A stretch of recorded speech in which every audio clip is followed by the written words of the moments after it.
de sumas. Entonces ustedes pueden calcular el valor de un seno por medio de sumas infinitas, ¿sí? Entonces, ¿qué tan aproximados a nuestro valor?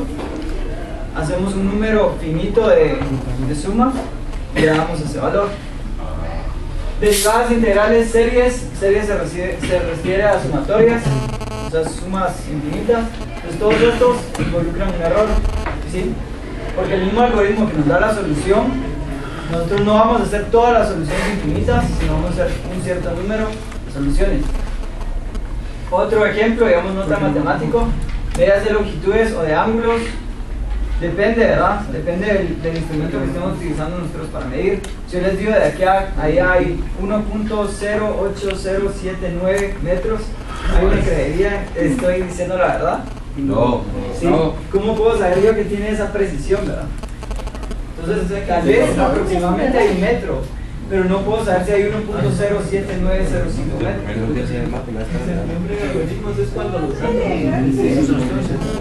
Depende de qué tantos números podemos manejar, qué tan exacta, ¿verdad? Es nuestra respuesta. Pero si no podemos manejar más que 2 decimales, digamos, entonces ya tenemos un error, porque no estamos poniendo todos los números decimales. ¿Sí? Pero eso es obvio, nunca vamos a poder utilizar todos los decimales, por eso son propios o inherentes al algoritmo o al valor. ¿Dudas hasta ahí? Sí son válidos, digamos. Sí son válidos, pero son errores. No los podemos quitar, pero son errores. ¿Sí? Entonces esto es lo mismo, ¿verdad? Viene de la misma idea. Si tenemos un algoritmo infinito, nos vamos a ir acercando a la respuesta. Pero ¿hasta dónde vamos a parar? ¿Cuándo es suficiente? Si yo les digo, para la respuesta tenemos que hacer 1000 sumas, o tenemos que hacer 1.000.000 de sumas, ¿sí? ¿Cuándo es suficiente? Podría ser tal vez el valor, digamos, a partir de la suma 5000, solo le va agregando .000001. ¿Sí? Entonces no vale la pena hacer de 5000 hacia arriba. O puede ser que a partir de la suma número 20, eso le va agregando solo .008. ¿Y eso cómo lo vamos a saber? Entonces, ahí viene, ¿verdad? ¿Cuándo terminar? O cómo decimos nosotros que el estimado es aceptable. Si nosotros decimos, yo quiero un error de .0001, entonces cuando sea el error, ¿verdad? La diferencia del valor anterior del valor actual sea menor a eso, mi error es aceptable. Entonces, de alguna manera tenemos una condición para decir, bueno, yo voy a aceptar hasta acá. Si cuando ya el cambio sea, digamos, si yo solo quiero enteros, media vez ya no cambie en un valor entero, a ese es mi resultado aceptable. Entonces nosotros ponemos los límites de cada algoritmo. Así es, no tanto usted, sino va a depender de la aplicación. Pero si la aplicación requiere mucha precisión, o depende de cuánta precisión requiera el algoritmo, pues ustedes saben hasta dónde parar. Entonces, conforme al algoritmo que hagamos, es conforme a la condición. Así es, conforme a la condición. Pero lo que quiero yo que quede claro ahí no es tanto el algoritmo, sino que va a haber un error. No va a ser la solución exacta, sino va a ser un aproximado. ¿Sí estamos claros con eso? ¿Sí? ¿Hacia dónde va este tema?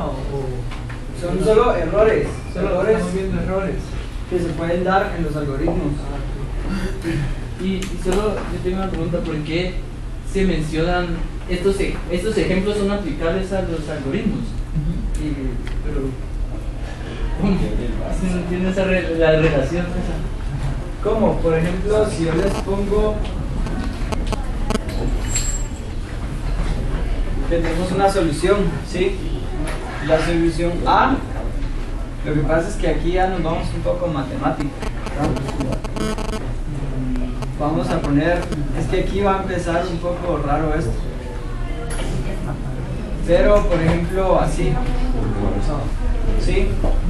Yo les voy a decir que A va a ser toda la suma desde A0 hasta A infinito, donde, por ejemplo, voy a hacer solo de 0 a 3, ¿verdad? ¿Qué pasaría? A0 por 5, más A1 por 5, más A2 por 5, más A3 por 5, ¿sí? Por ejemplo, supongamos que nosotros tenemos todos los valores de A. ¿Hasta dónde va a ser suficiente la respuesta? En este caso, esta va a ir aumentando, ¿sí? Entonces tenemos que poner el Pero va a depender, digamos, si A0 es 1, si A1, 0.1, A2, 0.01, A3, 0.001, y así se va. A4, 0.0001. Entonces esos son los límites para la incertidumbre que puede ocurrir en un problema. Digamos, si yo me voy al infinito acá, digamos, el valor de A100 va a ser algo así como ridículamente largo, ¿verdad? Muchos ceros, 1, ¿sí? Esto por 5 va a ser ese montón de ceros, 5. Y si digamos, esto aquí va a ir tendiendo, 5 más 5.1 sería 5.5 más 5.5. Esto casi que va a ir tendiendo a 5.5, así, ¿verdad? Periódico. Entonces, ¿cuántos decimales decía yo usar de esto? Si yo les digo, yo quiero un error máximo, ¿verdad? De 0.001, al momento de llegar, por ejemplo, a este, al 4, Ya se termina. al 5, al siguiente, ya no le va a sumar nada a esto, ¿sí? Entonces, ya mi respuesta ahorita sería válida esta, digamos, hasta el 4. Y esos límites se especifican en el algoritmo. Esos límites los tiene que especificar el algoritmo. ¿Sí es? ¿Y qué símbolo es? ¿Qué símbolo? ¿Cómo Te es? lo dicen, no, que no quiero un error mayor a esto. Entonces lo que vas haciendo es, digamos, vas haciendo la suma Hasta que me... y después restas. Si agarras solo este, te va a dar un valor 5. Si agarras estos dos, te va a dar 5.5. Digamos, A, 5. Después te da 5.5. La resta entre estos, ¿cuál es? 0.5. 0.5 es mayor que 0.001. Sí. Entonces sigo. Hasta que sea. 5.55. Este es mayor, la resta de esto es 0.05. Ahí incluimos los... Esto es mayor que esto y entonces se van así. Es un hasta ciclo que infinito se convierta... hasta que el error sea menor que esto. Y ahí termina. ¿Sí? Queda más claro. Pero tal vez ya trabajando Va. Box, ¿a qué se refiere esto? Cuando las computadoras eran enormes, necesitaban un cuarto más grande que esto para tener una computadora. Sucedió una vez que ocurrió un error y no sabía cuál era el error. Al momento de empezar a abrir todas las compuertas y todas las máquinas, encontraron una cucaracha o un bug encima de uno de los componentes electrónicos, ¿sí? Y eso estaba causando un error en todo el valor que estaban calculando. Entonces, desde ahí quedó que cuando sea algún error en la computadora, dicen que es un bug. No necesariamente hay una polilla o algo ahí metido, pero se refiere a ese tipo de errores, ¿sí?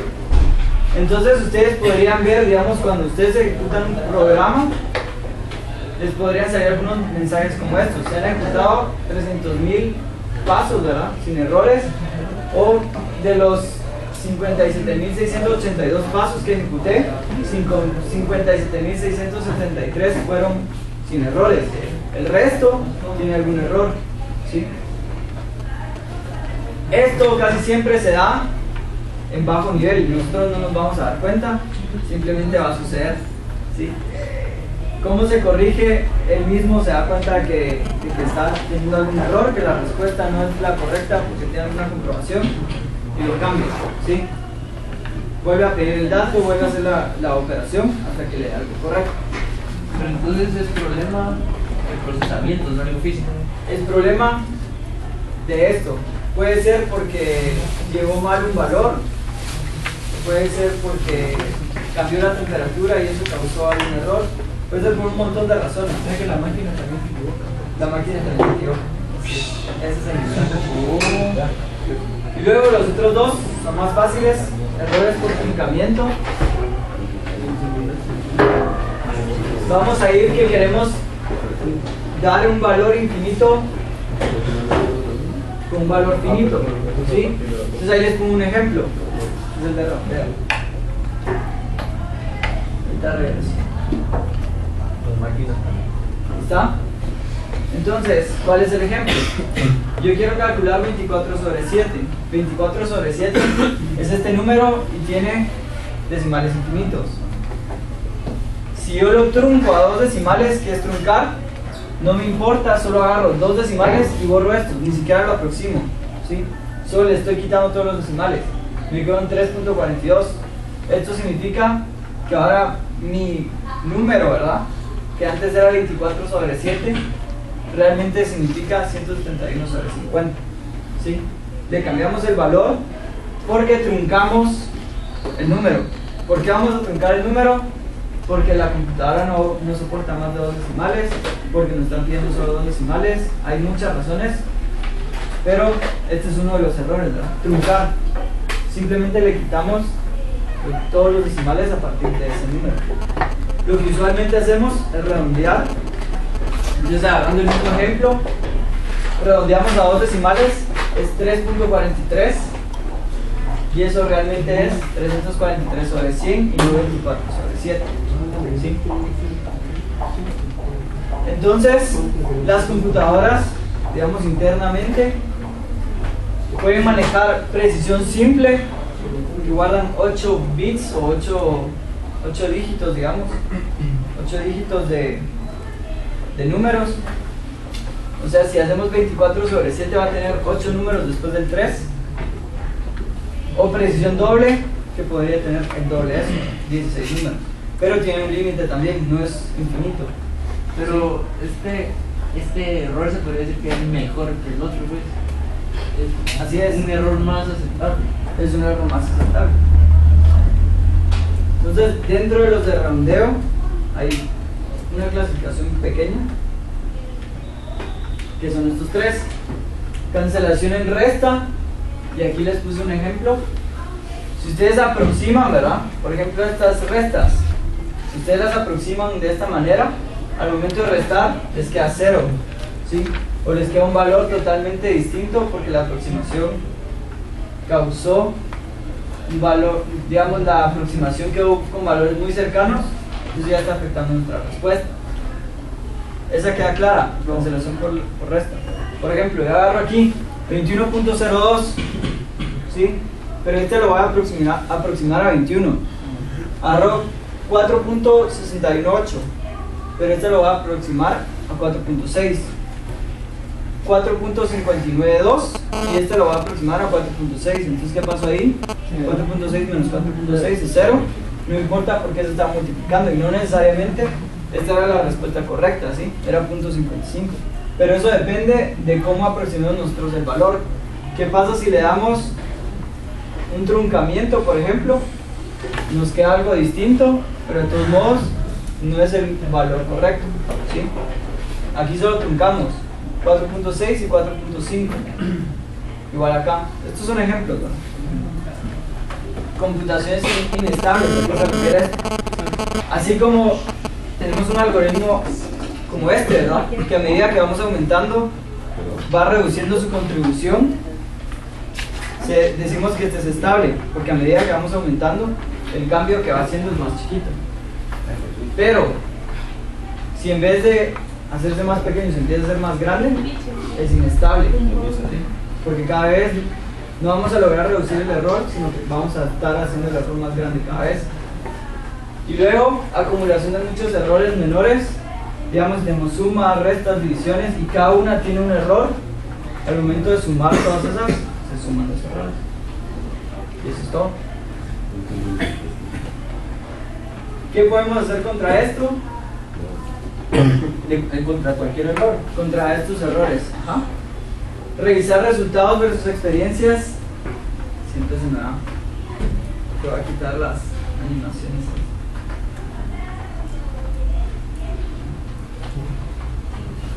Sí, tenemos tres pruebas. Revisar resultados versus experiencias. Por ejemplo, estamos haciendo una simulación. ¿Se recuerdan en la presentación de la clase pasada? Si hacemos una simulación, podríamos revisar los resultados de nuestra simulación con experiencias reales. O examinar el modelo en situaciones bien simples y luego en situaciones bien extremas, ¿sí? Para ver si el error que estamos generando es significativo, ¿verdad? Si es bien grande, o podemos pasarlo por alto. Y tenemos que hacer las tres. Para evitarnos cualquier problema de que el error nos esté causando una respuesta errónea. Recomendaciones para esto, digamos al momento de hacer la solución, hacer el menor número de operaciones posibles para no acumular tantos errores. Y por ejemplo, no comparar si son iguales, sino aproximadamente iguales. Vamos a esto. Si la diferencia entre las dos es .000 algo, ¿verdad? Como estamos haciendo acá, entonces podríamos decir nosotros que son iguales, por ejemplo. Si comparamos que son iguales, tal vez siempre nos va a hacer que no, y vamos a quedarnos en un ciclo infinito, por ejemplo. ¿Sí? Esta es la primera presentación. No sé si tienen dudas. Sé que si nos pasa un error, simplemente revisamos. No tengo dudas en la igual. Ajá, esas tres pruebas. O sea, digamos, agarro un valor muy grande y uno muy pequeño, digamos, y lo reviso a ver qué. Depende, digamos, si tu algoritmo es para determinar en cuánto tiempo cae una piedra. Lo pones en una altura bien chiquita y luego lo pones en una altura bien grande. Entonces estás poniéndolo en uno bien simple y luego lo estás tirando desde un precipicio. Y verificas, ¿verdad? Si el resultado de tu modelo corresponde con la experiencia. Entonces, si el error es muy grande, entonces tienes que corregir. Y se parece a la vida real, digamos. Pero ¿y si son como esas sumatorias que no hay experiencia? Como no es vida real. Tu experiencia, digamos, sería ponerse a una computadora que haga todas las sumas y ves el resultado al final. Eso sería experiencia. Esa sería tu experiencia. Y eso no sería Tu resultado. resultado de la vida real es, bueno, yo voy a hacer solo 5 sumas y quiero ver qué tan aceptable es a las 5 sumas con respecto al valor real. Comparación entre dos situaciones. Así es. ¿Más dudas con esto? Esto lo vamos a aplicar. Pues voy a ver cómo lo aplicamos, porque sí, es más que todo que ustedes lo tomen en cuenta. Que la computadora no es perfecta y que puede cometer errores. ¿Y cuáles son los tipos de errores?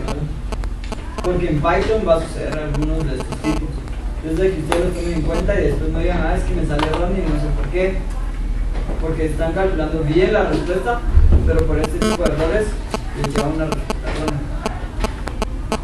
¿Sí? ¿Estamos? Entonces, esta es la primera y la otra, modifiqué las otras dos presentaciones para poner esto. ¿Sí? Entonces, El software. software y hardware. Aquí está todo. Profe, ¿la vas a subir esa? Sí, se las puedo subir también. Entonces, ¿qué es una computadora? Sí, para ustedes, ¿qué es una computadora? Los hardware y software. Los que tienen la computadora afuera ahí. Dispositivo que se da instrucciones para realice alguna acción. Podría ser. Hardware y software. Una cosa El hardware corre con el software. Digamos, lo que usted ve es hardware, todo lo que es físico. Y lo que hace que funcione eso es software. Sí, podría ser una buena definición también. ¿Alguien más? ¿No?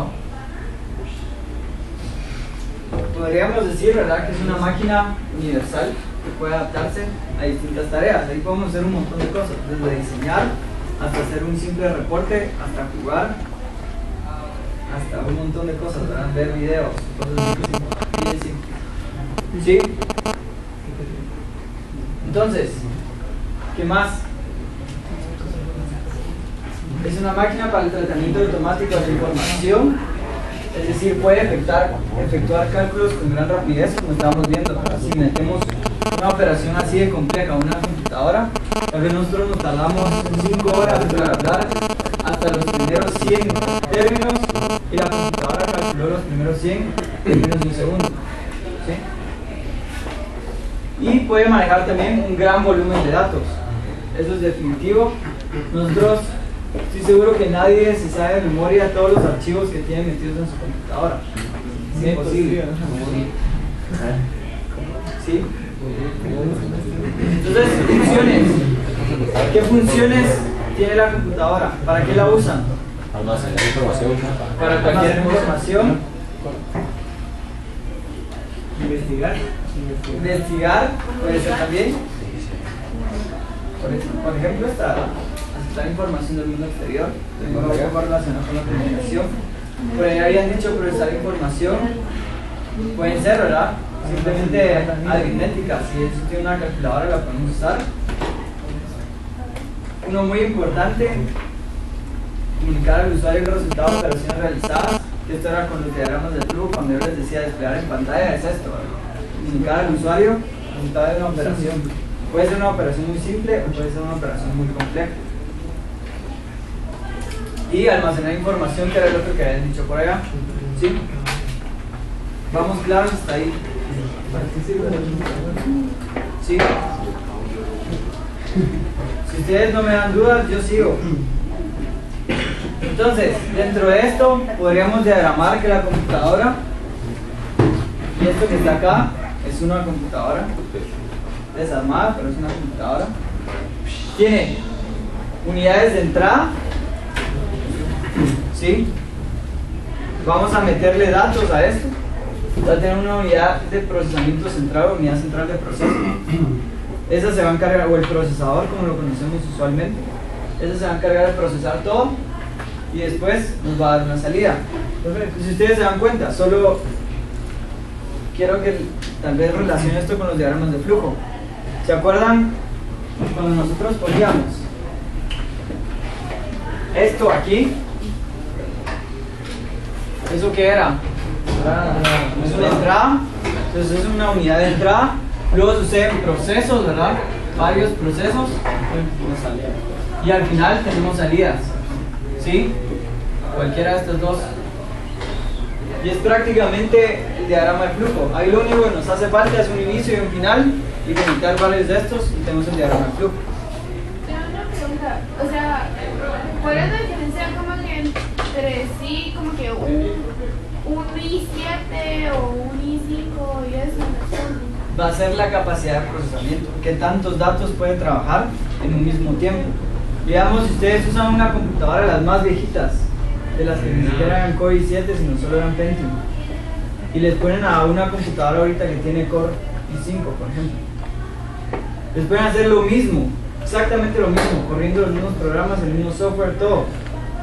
La Pentium va a sacar el chance, ¿sí? Les va a sacar la tarea. El problema es que esa tarea tarda 1 hora, y ahora la Core i7 o i5, lo que sea, se va a tardar 5 Pero minutos. sí físicamente. Físicamente todas siguen el mismo modelo, ¿sí? Esto lo único que ha ido sucediendo es que lo han ido evolucionando. Pero si nosotros pudiéramos meter aquí un Pentium 4, podría utilizar exactamente lo mismo. El problema es que el procesador es el que nos va a limitar. Sí, digamos, si a ustedes les empiezo a tirar 5 clases diarias con 5 presentaciones distintas, sí, alguien me va a decir, mire, yo no puedo con tanto. Esa es la diferencia. Nosotros usualmente tenemos cierta capacidad de procesamiento. Si nosotros pudiéramos recibir todo el conocimiento que quisiéramos vía un USB conectado aquí atrás, podríamos meter un montón de información, ¿sí? Pero tenemos un proceso, nosotros recibimos información, la aprendemos, la procesamos, la analizamos y después ya podemos generar ciertos resultados. Lo mismo hace el procesador, solo que lo hace a una tasa distinta. Imagínense que le ponen una RAM pequeña, un i7, deja de correr. Ahorita vamos a ver cómo puede ir afectando cada una de esas. ¿Nos va a subir el capacitador? Sí, se los va a subir. Pero el CPU, El CPU, ¿qué es el CPU? Esto que está acá. Sí, este es el procesador. Y si quieren se los voy a pasar. Si observen ustedes, aquí hay una cosa al centro un poco extraña que está rodeado de una pasta. Solo eso que está ahí adentro es el procesador. Todo esto de aquí afuera son pines. de conexión, pero el procesador es ese cuadrito que está ahí. Yo lo voy a pasar desde allá para que lo vayan pasando por toda la clase.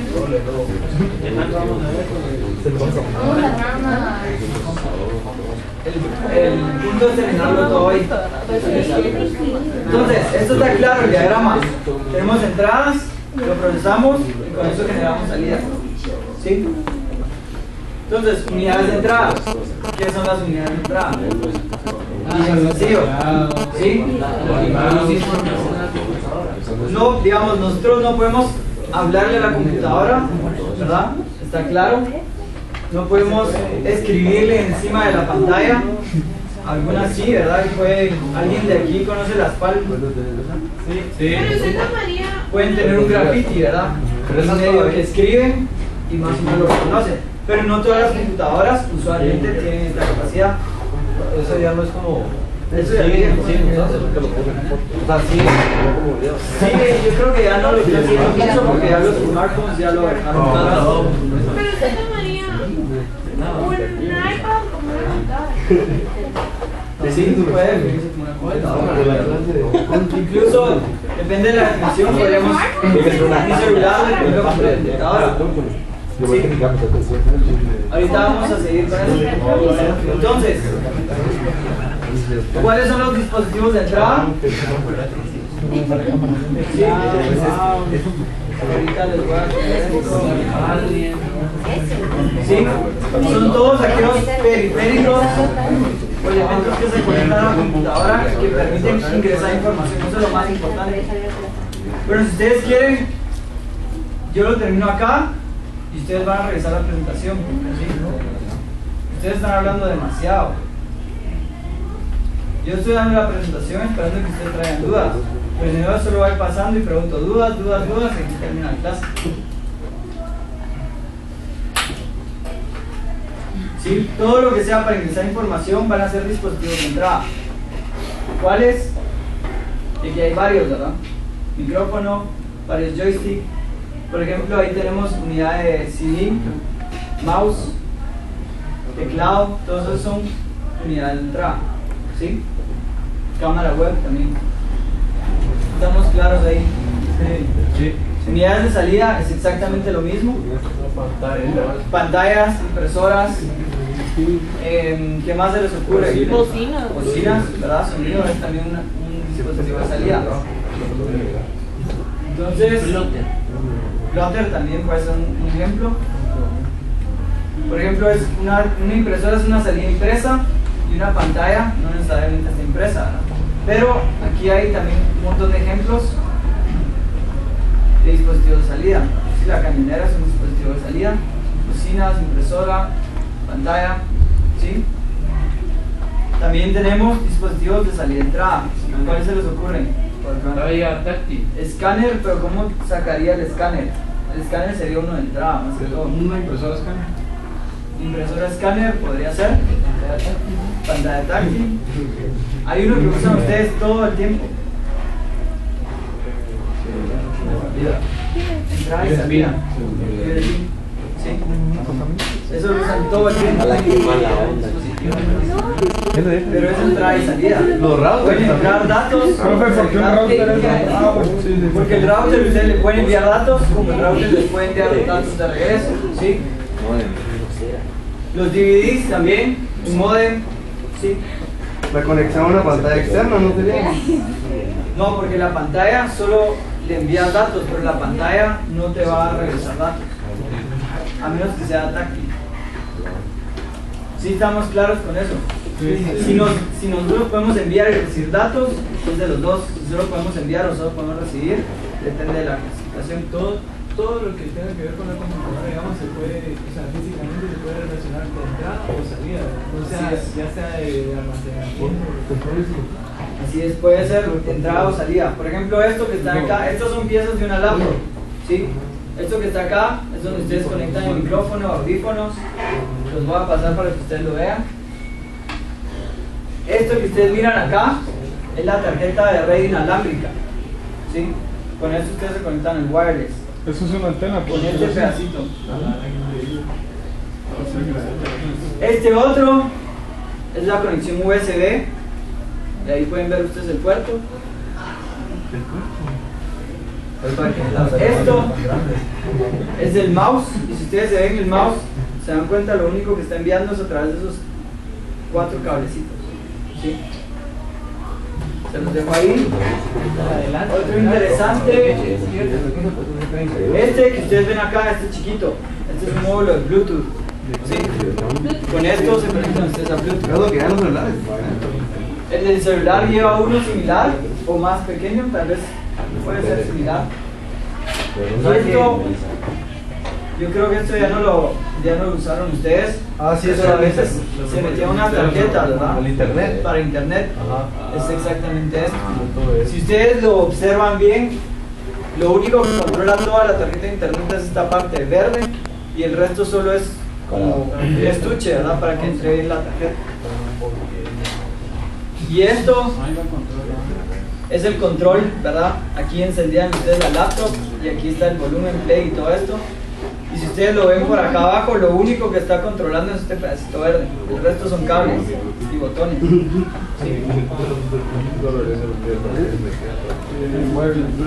dónde sacó todo eso, profe? ¿Desarmó una compu? Sí, una laptop. Un HP, ¿verdad? Una HP. Así es.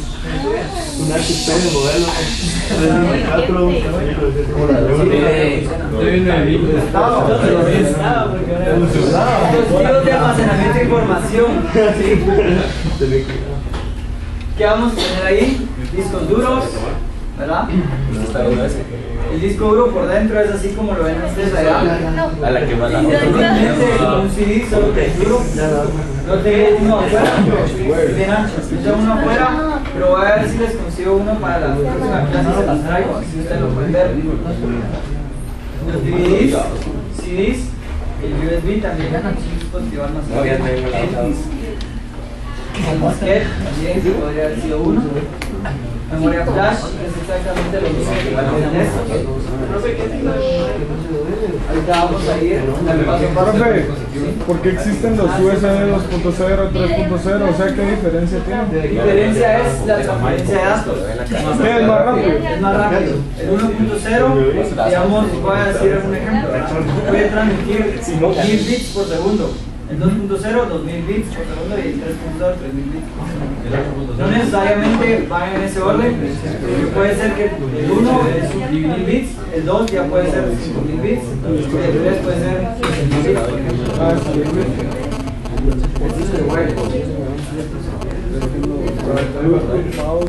Entonces,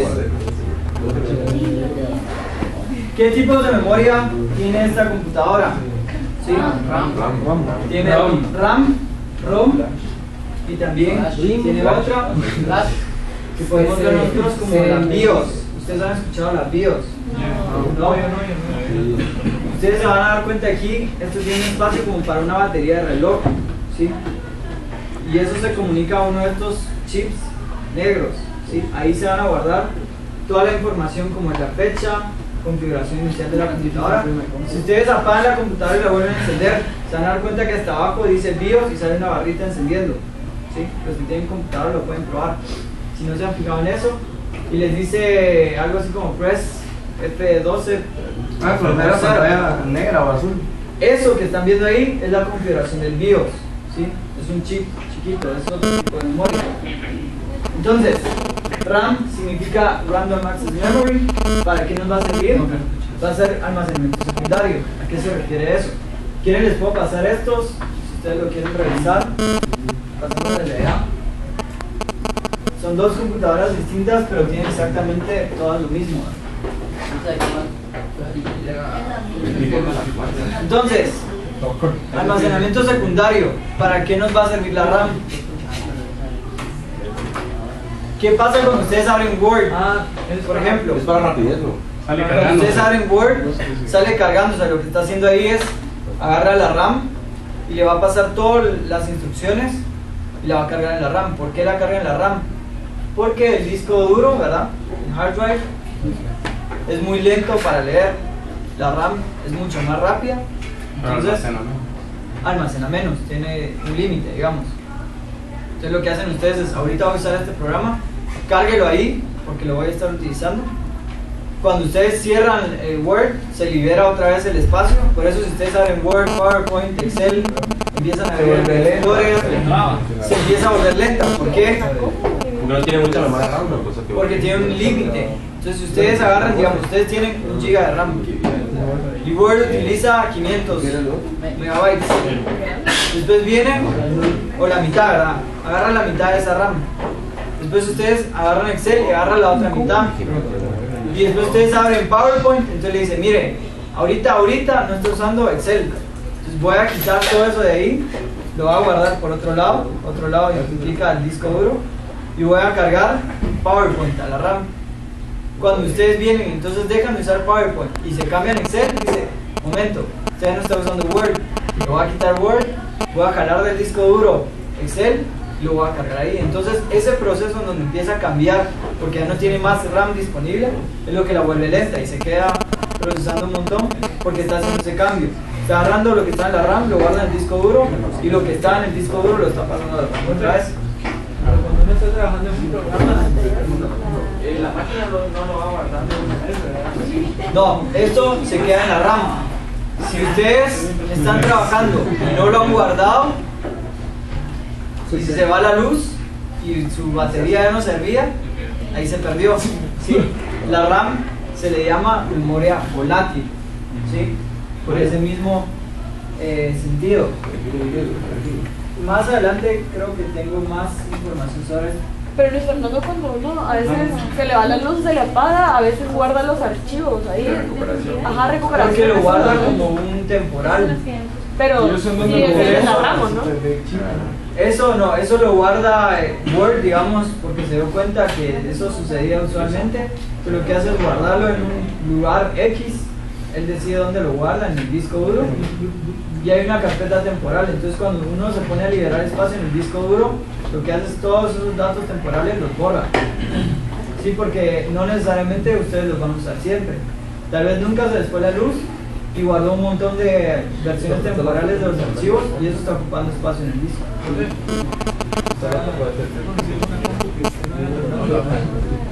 Que no haya logrado trabajo. Limitémonos a dudas de la clase ahorita, por favor. ¿Sí? Entonces, información. ¿Cómo podríamos definir nosotros información? Podrían ser conjuntos de datos con sentido o podrían ser sin sentido. ¿Sí? Si yo pongo en un archivo algo que no tiene sentido y lo guardo, eso es información. Que no tenga sentido es otro harina de otro costal, podríamos decir. ¿Sí? Usualmente tiene sentido, relevancia y algún propósito. ¿Sí? Cuando les pedimos hacer la hoja de trabajo, ustedes la van a guardar ahí, lo guardan en un archivo porque tiene algún propósito y tiene algún sentido en general. ¿Sí? Esto es No, ¿era esto? Sí, ¿verdad? Porque así. Así es. Y una laptop usa cosas más chiquitas. Exactamente lo mismo, solo con una escala de tiempo. Este, ¿no? Ese no es laptop. Ese no es laptop, ese también podría ser una laptop vieja, grande, pero no. Sí, es una de estas también. Ahora, esto es muy importante, si no entienden esto, se van a perder el resto de la clase. ¿Sí? ¿Qué es un bit? ¿Sí? Es la unidad más chiquita. Es la unidad más pequeña de la forma de, digamos, en digital que podemos manejar la información. Entonces, ¿qué es eso? 1 o 0, eso es todo. Un bit, eso un 1 o un 0. Profe, ¿por qué es 1 y 0? Porque son solo dos valores, ¿sí? Pero eso se le llama binario. Porque son 0 o 1, son dos bits, ¿verdad? Y puede ser, por ejemplo, si es mucho, después ser 1, 0, 0. Por ejemplo, nosotros usamos un sistema decimal. Pues el 0, 1, 2, 3, 4, 5, 6, 7, 8, 9. El resto repite los números. Hay un sistema octal que implica eso. Usamos 0, 1, 2, 3, 4, 5, 6, 7. El 8 ya no, porque entonces ya serían 9. ¿Sí? ¿Sí? ¿Queda claro ese concepto? Sí, porque va de 8 a 7 y ya son. Por ejemplo, si yo les digo, es un sistema binario, 0 y 1. ¿Sí? Si yo digo voy a borrar esto, 6, 5, me comí el 5, 5, 6, 7. ¿Cuántos números tengo ahí? 1, 2, 3, 4, 5, 6, 7, 8. ¿Sí? Tengo 8. Entonces, si uso 8 números, un sistema total. ¿Y qué puede hacer con eso? Representar, ¿qué hacemos nosotros con el sistema decimales, por ejemplo? No sé qué Números, pero ahí sí puede usar todos. Pero es exactamente lo mismo. ¿Qué hacemos con el sistema decimal? Representamos cantidades, hacemos sumas, restas, multiplicaciones. Es exactamente lo mismo acá. Si nosotros tenemos, por ejemplo, nuestro decimal, podemos utilizar 9. Ya me pasé yo. Sí, podemos usar 9. Y con esto representamos todas nuestras transacciones, distancias, todo lo que nosotros podemos hacer con números, usamos así. Pero ¿qué pasaría si yo les digo, vamos a usar ahora no 10, sino vamos a usar 16? ¿Sí? 0 a 15. El problema es que no se pueden repetir. Entonces, ¿qué empezamos a hacer? A, B, C, D. Por ejemplo, ¿sí? Donde cada vez que yo ponga F, eso va a significar 15. ¿Sí? ¿Sí queda un poco más claro a qué se refiere entonces con sistema binario y cuáles son los bits? Sí, podemos escribir en sistema binario. Ahorita les voy a enseñar cómo funciona. ¿Sí? Entonces, bit o dígito binario es la menor unidad de información, tiene dos valores posibles, como ya vimos, y puede representar números, códigos o instrucciones. ¿Sí? Estas máquinas, si ustedes la ven, no sé quién lo tiene, pero si ustedes lo ven de cerca, tiene como que una línea, ¿sí? Son un montón de líneas, están en el área verde. Ya lo tienen, no se apuran. Son líneas pequeñas. Todo lo que está pasando ahí son datos, ¿sí? Porque esas computadoras funcionan con instrucciones. ¿Cómo son las instrucciones? Solo ceros y unos. Ustedes le dicen sume 5 más 2 y solo le manda ceros y unos. Y el resultado lo devuelve con ceros y unos y luego esto lo traduce a otros valores. Por ejemplo, todas estas cosas que se ven aquí, ¿verdad? Esos caminitos lo que van a llevar son ceros y unos. O sea, es un código. O sea que, por ejemplo, si escribimos una palabra, son ceros y unos. Si escribe una palabra son ceros y unos. Entonces, puede que yo le pusiera bit y eso escribe 0, 1, 1, 1, 0. Ah, así es. Entonces, ¿cómo vamos a agrupar los bits? Vamos a decir que 8 bits son un byte. ¿Sí? una mordida. Simplemente así, los vamos a agrupar. 8 bits son un byte. ¿Sí? Y un megabyte. Ahí estamos con eso. Entonces, a lo que yo les decía, el sistema binario, o sea, solo con unos y ceros, podemos representar todos los números, todas las combinaciones, solo con 2 dígitos. ¿Sí? Los números decimales los podemos convertir a números binarios y los binarios los podemos convertir a números decimales. Y luego, el procesamiento de estos números, ustedes cuando escriben en Word no les salen números binarios, por ejemplo, sino les salen las letras. Esto es totalmente transparente, es lo que yo les decía con los diagramas de flujo. Ustedes ingresan aquí una A, por ejemplo en Word, pasa un montón de cosas, ahí pueden haber números binarios y al final lo que ustedes ven es una A desplegada en el papel o en la pantalla, pero no necesariamente van a ver todos los unos y ceros que están pasando acá, ¿sí? Solo la duda de antes. Ahora, ¿qué son todos esos símbolos y letras cuando abrís un archivo? Cuando uno lee y sale un montón de símbolos. También puede ser código binario, pero lo que hacen es cambiarle, digamos, voy a poner un ejemplo bien tonto, ¿sí? Alguna empresa quiere proteger cómo funciona su programa y entonces va a decidir que todos los primeros, que cada vez que ellos observen un 0011, lo van a cambiar a 1010, ¿sí? Cada vez que ellos observen un 1100, lo van a cambiar a 0000 y así, por ejemplo, lo agarran.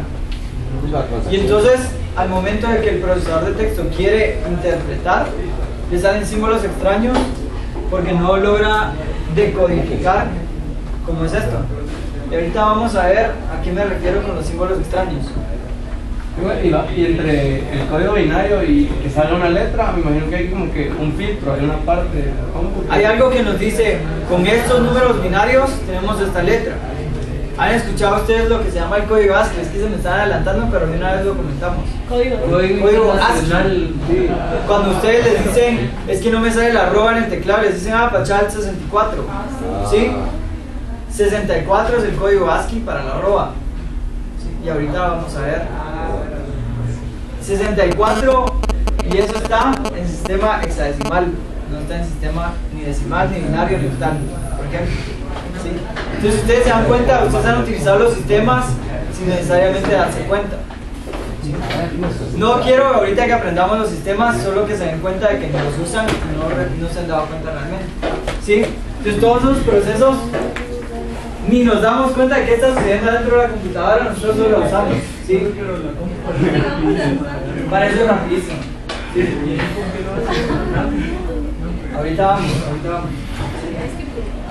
Entonces, ¿cómo convertimos nosotros de binario a decimal? Por ejemplo, si yo les digo, la mayoría, ¿cuántos años tiene ahorita? 18. Si yo les digo, digamos que en su casa sucede que solo hay 5 candelas, no hay más candelas, ustedes quieren poner un número, ¿verdad? Entonces alguien podría decir, yo lo voy a poner en sistema binario. ¿Sí? Entonces, ¿cómo cambio? Digamos, si es un 0, no enciendo la candela, y si es un 1, enciendo la candela. Entonces, ¿cómo lo cambiamos? Y ahorita vamos a calcular el 18, ¿sí? Entonces, lo que vamos a hacer es, cada uno de estos, ¿verdad?, va a representar una potencia de 2. Entonces, si yo quiero sacar 18,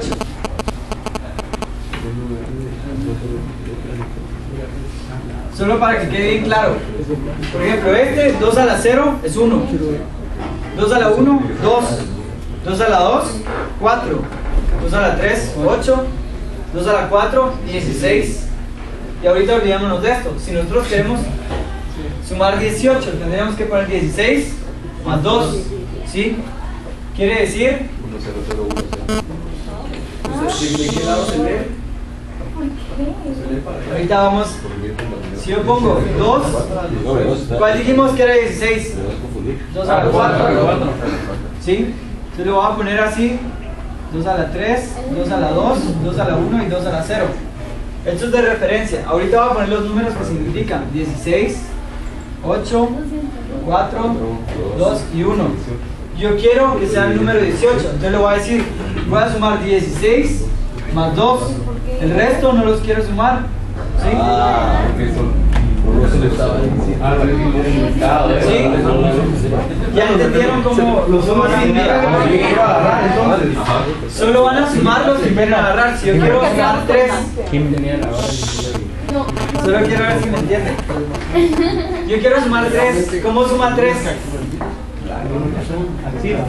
Solo con estos números, solo puedes sumar 16, 8, 4, 2 o 1. Para 3, yo quiero sumar 2 más 1. ¿Sí? Entonces, esto va a poner así. Esto es 18. Si yo quiero sumar 3, agarro el 2 y le digo también quiero sumar 1. El resto no los quiero sumar. Entonces 2 más 1 es 3. ¿Sí? Profe, si queremos hacer... no. Si quieren poner números más grandes, ¿qué es lo que van a ir haciendo? Sumándole más potencias de 2 acá. Por ejemplo, si yo solo les pongo 4 bits, 4 bits serían solo estos de acá. ¿Hasta qué número pueden llegar? 15. Hasta 15. Entonces, ¿de qué nos va a servir? La siguiente potencia es el número que le sigue, ¿verdad? Si yo tengo solo 3 bits, puedo llegar hasta 3. Si tengo 3 bits, puedo llegar hasta 7, perdón. ¿Sí? Si tengo 2 bits, puedo llegar hasta 3. Si tengo 4 bits, puedo llegar hasta 15. Y si tengo solo 1 bit, puedo llegar hasta 1. Qué increíble. Por ejemplo, si yo tengo solo 1 bit, ¿sí? Puede ser o un 1 o un 0. ¿Hasta qué número puede llegar? Hasta 1, ¿sí? El siguiente número, la siguiente potencia es 2, ¿sí? Entonces me está diciendo 2 menos 1 es hasta donde puede llegar. Si agarro 2 bits, puede ser 0, 0, 0, 1, 0 o 1, 1. Este va a ser 0, este va a ser 1, 2 y 3. ¿Hasta qué número puedo llegar? Hasta 3. ¿Cuál es la siguiente potencia de 2? 4. ¿Sí? Entonces, la siguiente potencia nos va a ir diciendo hasta dónde podemos llegar. Si yo tengo, entonces, 5 bits sería 32, 64, 128, 256, perdón. Después 512, 1024, y se va, ¿sí? 2048, y así se va creciendo. ¿Y por qué se va multiplicando los dos? Porque son potencias de 2. Eso también se puede ver con la resolución de las pantallas, ¿no? También tiene algo que ver con la resolución de la pantalla. ¿Queda claro entonces? Perdón, ¿duda? ¿Duda? ¿No? ¿Queda claro cómo cambiamos de binario a decimal? ¿Por qué 1, 1? Claro, eso. Porque el 1, 1 estamos diciendo sume el 2 más el 1, 2 más 1 es 3. Es que no sé si se ve esto hasta allá atrás, pero ¿podrías acercarte un poco acá? Pero, O sea, si yo sumo el 4 más el 1, ¿cuánto me va a dar? 5. Quiere decir que 5 es... Si yo sumo el 4 más el 1, o sea, le voy a decir sume el 4 y sume el 1, eso sería igual a 5. ¿Sí? Si yo le digo sume solo el 8, entonces el 8 sería así. Sí, eso sí lo entiendo, pero arriba cuando pusiste 0, 0 es 0, 0, 1 es 1. porque solo tengo 2 bits, este sería el 2 a la 0 y este sería el 2 a la 1. Ah, sí, esas dos funciones ahí. No, aquí solo Profe, la cantidad de exponentes. No, o sea. ustedes le ponen límite. Entonces ahorita vamos a esto. eso lo vamos a ver así. No, no lo vamos a dar tan. Pero el código binario queda larguísimo, prácticamente. Entonces, ustedes han escuchado cuando les dicen tu computadora es de 32 bits o de 64 bits. ¿Es esto? Es la versión de Windows también. También depende de la versión de Windows. ¿Qué depende? ¿Sí? Digamos, si ustedes ven los caminitos estos, cada caminito tiene 32 caminitos para conectarse al procesador. Entonces es de 32 bits. Es de 32 bits. Si el procesador ya puede tomar 64 de una vez, entonces 64 bits. ¿Cuál sería la siguiente entonces? 128 bits. ¿Sí? Sí, va quedando claro. Creo que 128 al mismo tiempo. ¿Sí? Porque es la siguiente potencia. ¿Perdón? Si es de 128 sería rapidísimo. Sería rapidísimo. 128 dividido ¿cuántos bytes? ¿Sí? ¿Cuántos bytes? ¿Sí? Entonces, aquí vamos a lo que les decía yo, los bits como un código. Cada vez que ustedes escriben una letra, esa letra representa un número binario. ¿Sí? No se me ocurre ahorita un ejemplo. Por ejemplo, el número 13. ¿Cómo haríamos el número 13? El 8, 4 y 1. ¿Sí? Este número, cada vez que la computadora detecta este número, es un enter. ¿Sí? El 13 es un enter. El 13 es un enter. Si ustedes pudieran meterle números binarios a su computadora directamente, usted le mete un 13, hace un enter. Así de simple. O sea que del mismo modo que funciona con... Del mismo modo que funciona con las potencias, trabaja como que con el abecedario entonces, ¿no? Así es. Entonces digamos lo que hace es mapear cada uno de esos números binarios a una letra. ¿Sí? Entonces ustedes, no sé si se recuerdan, 64 es la arroba, 130 es la tilde en la E, 164 creo que es la ñ minúscula, 165 ñ mayúscula. Y esto ustedes lo encuentran, o ustedes busquen ahorita que tienen computadora, busquen solo en Google, ¿sí? Pongan ASCII table, ¿sí? ASCII code table. Les va a salir los números en decimal, en hexadecimal, en binario no les va a salir, pero les va a salir el número.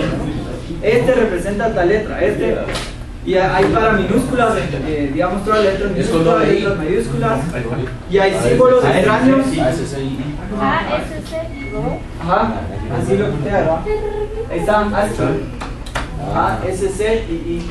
Profe, ¿y eso lo puede definir usted o...? No, eso ya está definido, es un estándar. Por eso dice American Standard Code for Information. Pero o sea, imagínese si usted quiere que 2 sea un enter, por decir así. Podría ser, pero entonces tenés que definir un nuevo estándar, porque si vos lo definís como 2 y alguien más lo recibe, parece alguien más que está usando ASCII, el 2 significa otra cosa. Entonces pasa lo que decía Coco, ¿verdad? Que sale un montón de símbolos extraños, porque no está utilizando un estándar. ¿Sí? Por ejemplo, ASCII es 64 es arroba.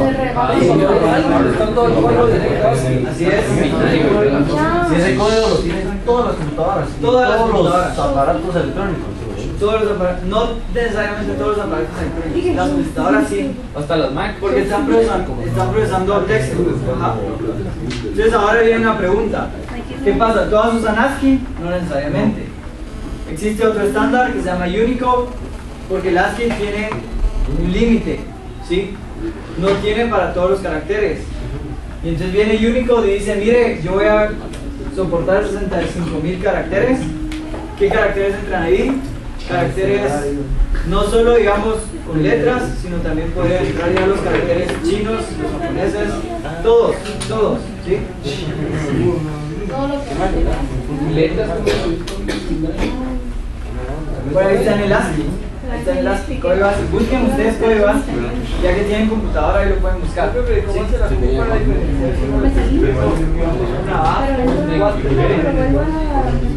la Eso es harina de otro costal.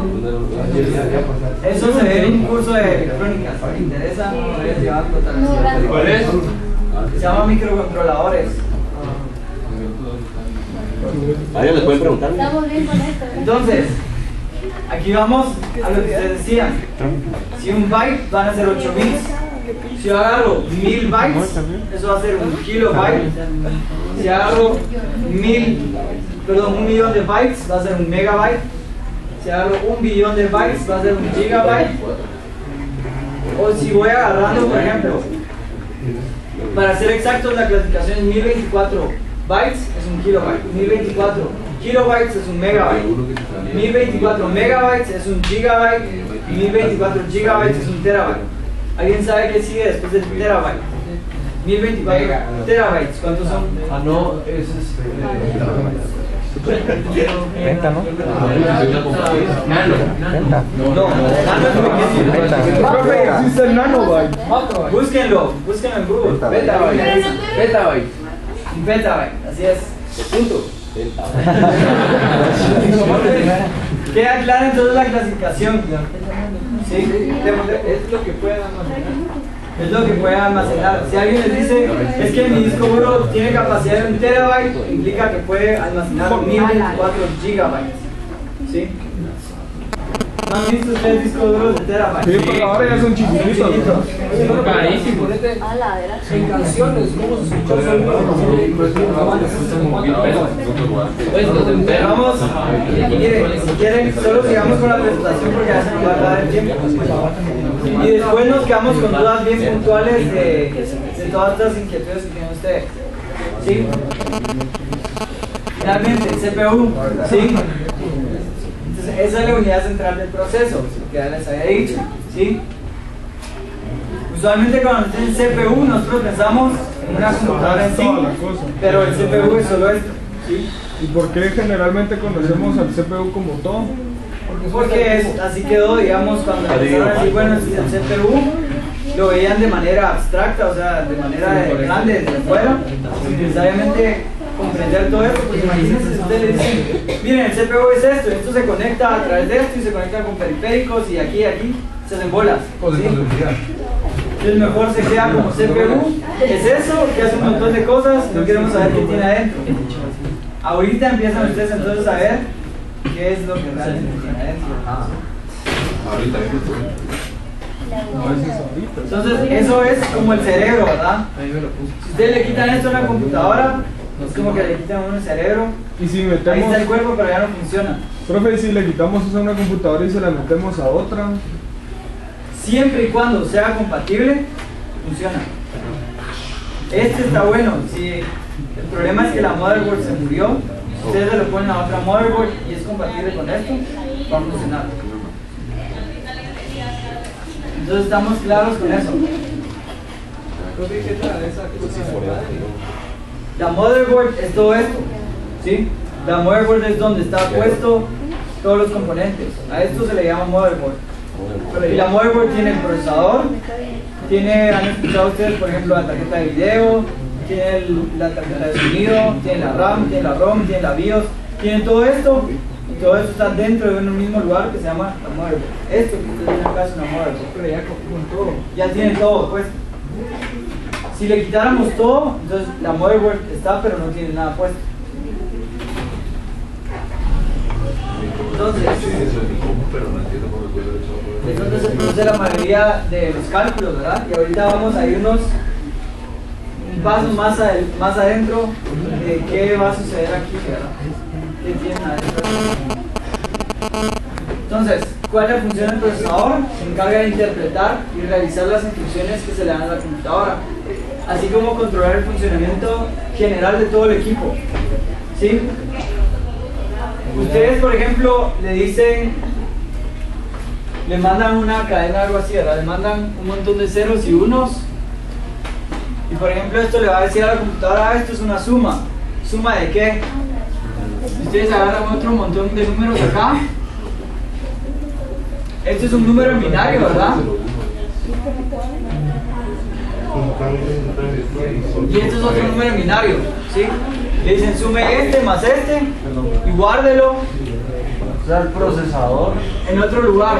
Ahorita vamos a dejar ese como signo de interrogación aquí, ¿sí? Pero así es como recibe el procesador. El procesador solo recibe unos y ceros. Y él va a entender qué es lo que le estamos pidiendo. Si suma, resta, multiplicación, división. ¿El procesador también, también le da la vuelta a todos los comandos o solo es para guardar y le da la vuelta? Así, si una mariposa, si una facha entonces él ve eso también o solo recibe como las instrucciones guardar. Es mariposa. Si nosotros le damos al guardar, por ejemplo, lo que va a identificar realmente es el teclado le está enviando un código binario y eso le entra al procesador y le dice, mire, el teclado está diciendo que guarde. Realmente lo que hace es presionás, le dice al programa, le está pidiendo que guarde, el programa le dice, tengo que guardar esto. ¿Dónde lo voy a guardar? No, eso todavía es en el programa dice, ¿dónde lo voy a guardar? Lo voy a guardar en el disco duro, está bien, entonces dígale al disco duro que es una instrucción de guardar, ¿qué cosa? Por ejemplo, va letra por letra. ¿En qué parte? Y entonces le va a dar una dirección. Aquí guardé, aquí guardé, aquí guardé. ¿Sí? No es en sí que le manda todo el texto de una vez, sino que le dice, guardar, ¿qué cosa? ¿Esta letra? ¿En dónde? En esta dirección. Se guarda. Siguiente, dice el programa. Abre esta letra, guárdala en esta dirección. ¿Se va? Entonces, digamos, nosotros para hacer solo un simple hola en el procesador, estamos viendo 4 teclazos y el procesador está viendo, va a decir un número, 100 instrucciones distintas. ¿Sí? Porque está viendo, póngalo con este color, póngalo en el pixel tal, escríbalo de esta manera, en esta forma, en qué tamaño, etcétera, un montón de parámetros. ¿Sí? ¿Estamos claros entonces? Entonces, interpreta y ejecuta las instrucciones en cada programa. Supervisa las operaciones lógicas y matemáticas. Supervisa, no necesariamente las hace él. ¿sí? El procesador solo le va a decir, mire, sume, mire, reste, mire, haga esto. Solo le está diciendo qué es lo que tiene que hacer, no las está haciendo él, ¿sí? Eso es algo que tienen que tomar en cuenta. Y luego se comunica con los otros componentes indirectamente utilizando la memoria. Yo sé que esto está bien largo y está bien aburrido, pero por eso les traje esto para que se entretuvieran. Entonces por eso voy bien rápido, ¿sí? Porque no quiero que se aburran. Entonces, estas, ¿verdad? Tienen una unidad de control, ¿sí? La unidad de control se encarga de supervisar esto, todo esto. Tiene una unidad aritmético-lógica. Lo que ahí es la que hace todas las operaciones. Ella es la que hace las operaciones, no el procesador. ¿Sí? ¿Está bien claro eso? La otra, el único que la unidad de control o el procesador lo único que le está diciendo es, el procesador recibe las instrucciones, las decodifica y le dice a la unidad de control, mire, tienen que hacer esto. Entonces la unidad de control viene y dice, bueno, de la memoria tengo que jalar esta cosa, tengo que jalar este dato. De este otro lado, del disco duro, tengo que jalar este otro dato. ¿Qué voy a hacer con esos? Se lo voy a enviar a la unidad aritmético-lógica. O a la ALU, le voy a decir ahora. ¿Sí? Se lo envío a la ALU y le digo que suma.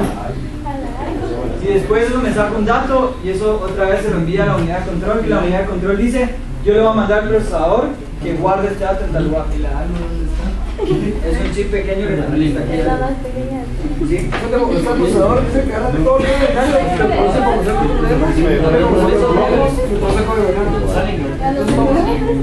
Sí, podemos verlo desde ese punto de vista. Nosotros trabajamos normal, eso lo traduce a código binario, hace algo y luego lo vuelve a cambiar. No, de lo micro, no hay micro,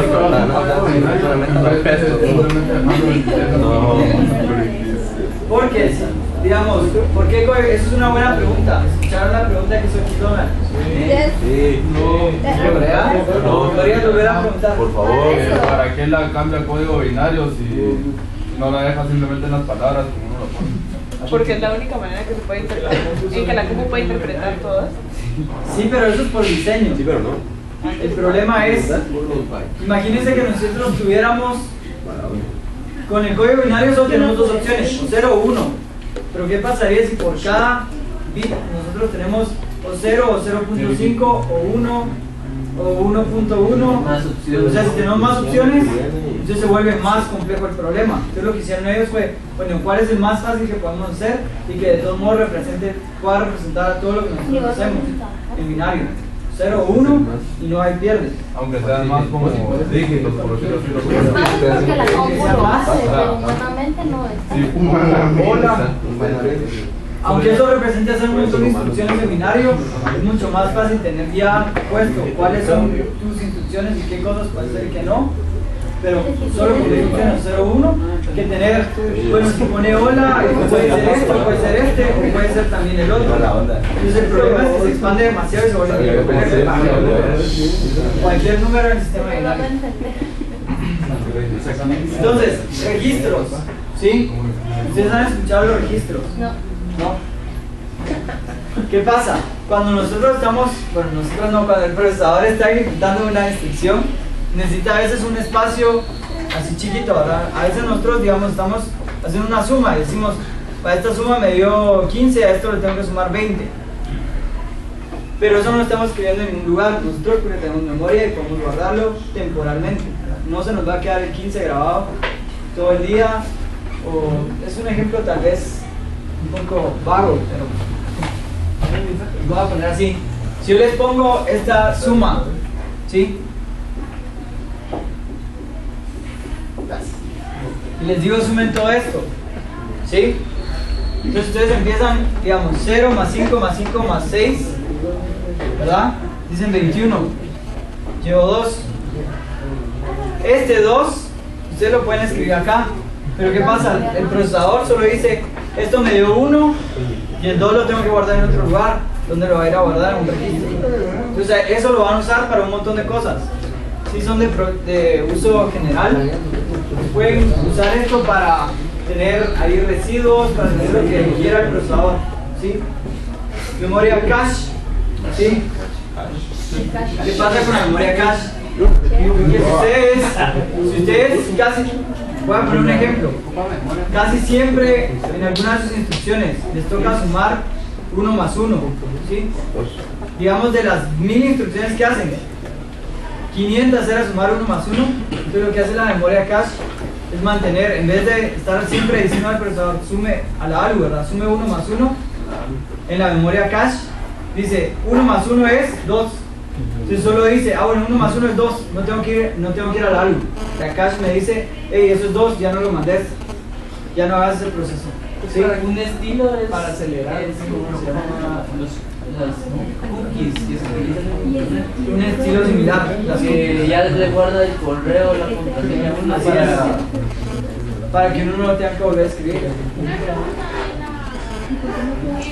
en su cosa de Python, en el banco que cómo se hace Linux, nadie. No, yo les voy a hacer una presentación. Entonces, resumiendo, ¿qué es el microprocesador? ¿Sí? Microprocesador va a ser esta caja que tenemos ahí, blanca, gris, no sé cómo la vean ustedes. Va a tener una unidad de control, ¿sí? Que va a encargarse de codificar y enviar toda a una unidad de ejecución. Va a tener la unidad de ejecución, ¿sí? Cumple las tareas que le pasa la unidad de control. Va a tener una ALU, perdón, es de ejecución.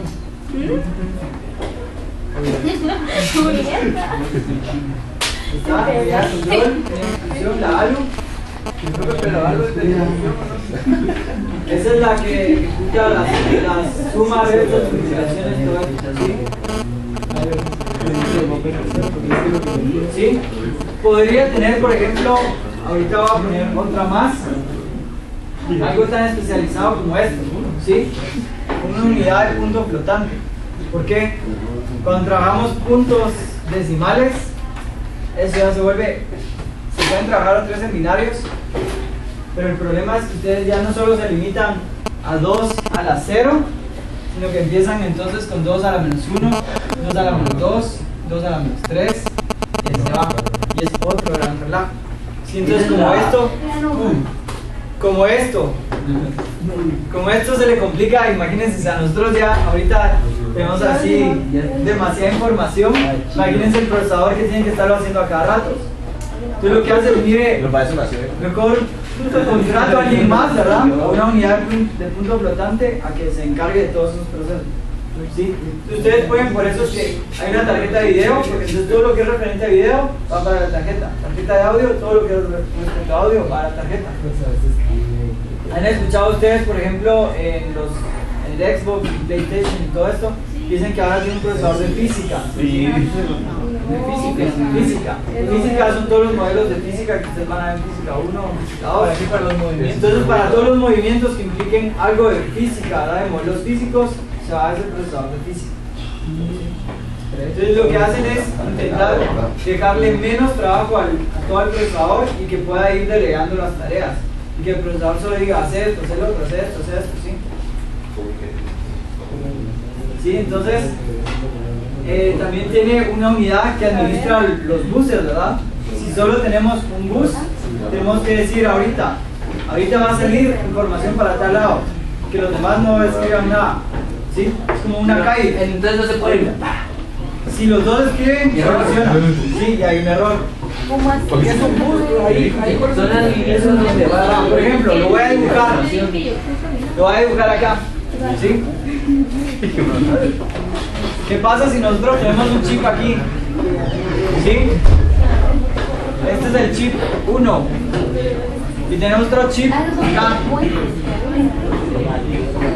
Este es el chip 2.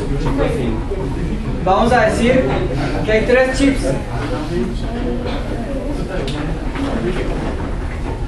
y cada uno de estos vamos a hacer que es chiquito, ¿verdad? Tiene solo 2 líneas, ¿sí? Pero todas estas líneas se comparten entre los 2 chips. Entonces, si este le va a escribir a este, también le va a llegar a este, pero como que le dice, yo te estoy hablando al chip 3, entonces el chip 2 dice, si no me importa lo que estás diciendo. Ajá. Pero si los dos escriben al mismo tiempo, se van a chocar los datos, ¿verdad? Sí. Entonces lo que se hace es, esa unidad de administración de bus le dice, hey, ahorita están escribiendo, espérate. Como ¿Sí? policía. El policía. Podrían decir, sí, No, pero es que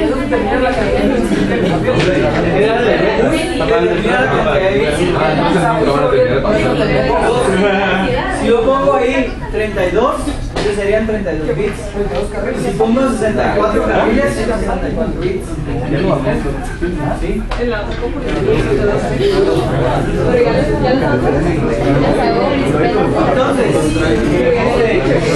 Como 5 carriles. 5 bits. Son 32 carriles, son 32 bits. Es un bit por cada carril. Y algo de 5 carriles, algo de 5 bits existe. No, solo existe 8 bits, 16, 32. O sea, de 8 para arriba.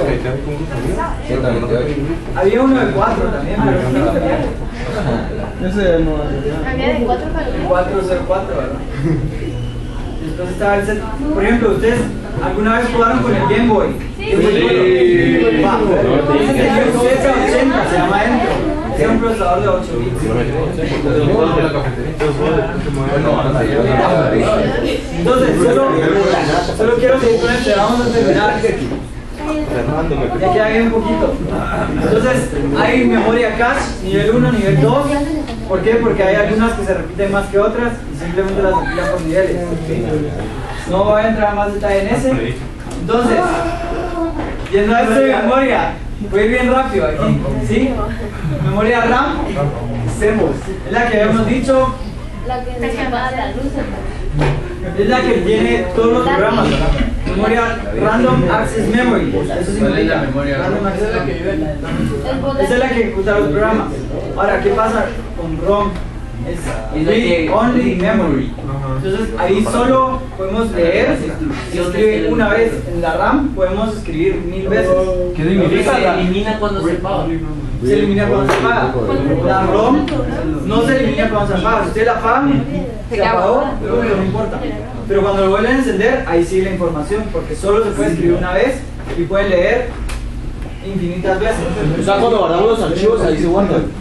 No, los archivos se guardan en un disco duro que es de entrada y salida. Ajá, entonces ¿qué se guardan? ¿Cuál se guarda ahora? ROM, ¿qué les va a servir ahí? Por ejemplo, si la computadora necesita saber que 1001 significa sumar.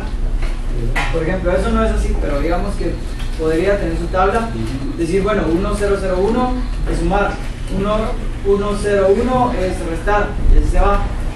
Es información que la computadora va a utilizar siempre. Y ahora en el BIOS, que es CMOS ahí, eso simplemente es otro tipo. Aquí en la presentación Es BIOS-CMOS, así se llama. BIOS, pero la pueden escuchar también como CMOS, no usualmente. Eso está mal utilizado, porque CMOS es la tecnología que utilizan los procesadores también, es la tecnología que tiene la ROM, la RAM, pero por eso se los puede decir BIOS, CMOS, porque algunos le llaman memoria CMOS, no es realmente CMOS, sino es una memoria BIOS. ¿Sí? No le complicas nada. ¿Perdón? Hay que saberlo nada más. ¿Cómo? ¿Solo? Sí, pero por eso van a hacer ustedes un mapa conceptual después. Ajá, pero le dice a Solo lo revisan, si todo está bien, está bien. Igual no lo podemos. Pero ya lo subí. No, porque yo les abro otros años. No, no importa, si está bien. Así está bien, perfecto. Va, entonces, aquí vamos a pasar bien rápido. Aquí ya dijimos que esto es igual a temporal. ¿Sí? Tiene direcciones únicas. Si dices 1 giga es porque tiene 1 giga de direcciones. ¿Sí? Eso es lo que implica. Debe borrar la información bien rápido. La información que hay en ella se borra cuando se apaga la máquina. Punto. ROM es de solo lectura, no se puede escribir. La información no se borra. La información es almacenada permanentemente en un chip y contiene instrucciones de inicio del sistema de otros datos permanentes. Y aquí va esta. donde guarda toda la fecha, hora y todo eso, y por eso tiene una batería aparte, porque se le va Sí, la... pero una pregunta. La batería se muere, ¿no? Sí, se muere. Y hay que cambiarla. Se muere, se cambia, pero usualmente se muere primero la computadora que se muere la batería. Un montón. No sé el cálculo exacto. En la parte de la memoria, aguantarme la duda terminal, porque si no nos va a dar tiempo. Aquí lo que yo les decía, datos como fecha, hora y algunas cosas con el sistema. Esto creo que me lo voy a pasar, porque es lo que vimos, los buses, y ya vimos que eran los buses, los puertos es donde ustedes conectan los dispositivos de entrada y salida. ¿Sí? ¿Sí? No, hombre. No. Pues entonces miren, no nos va a dar tiempo y yo creo que ya están colapsando.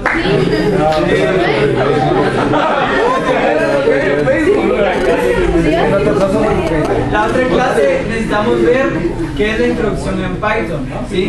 Entonces, la otra clase iniciaríamos con software. La otra clase es fuerza. Terminaríamos con Python. Este jueves no hay hoja de trabajo.